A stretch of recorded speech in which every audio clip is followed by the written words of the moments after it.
Hey, welcome to my Maher Storks page. I'm glad that you're here. I want to tell you about a special initiative that we're launching, and it's really around the city of Detroit.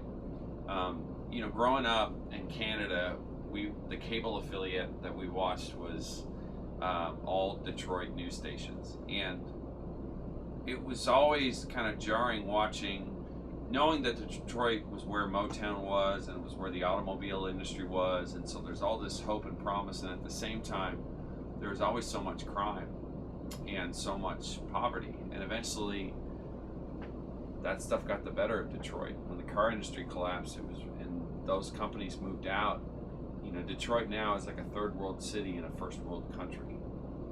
And in any city like that where there's no infrastructure and there's no upward mobility for the people who live in the urban core, a young woman who finds herself pregnant and she wasn't planning on it doesn't really have a lot of choices. In fact, she feels like there's only one choice, and that choice would be to terminate the pregnancy. In 2014, in fact, 14,000 women chose to terminate their pregnancy in the greater Detroit area.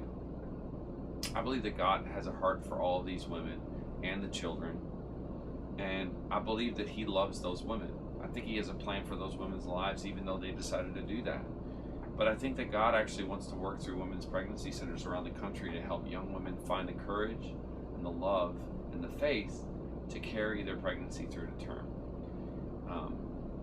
That's why we want to launch a Storks initiative in Detroit, Michigan, because of the poverty that's there. And it's not just the material poverty, it's the poverty of spirit. It's the poverty of a young woman who feels like she only has one choice. We want to link her with a women's pregnancy center who can help her see her child. More importantly, see her own dignity. Come to know that she's loved and valued. And maybe when she begins to believe that about herself and she has hopes and dreams about her future, maybe she'll pass those on to her child. Would you pray about helping us out?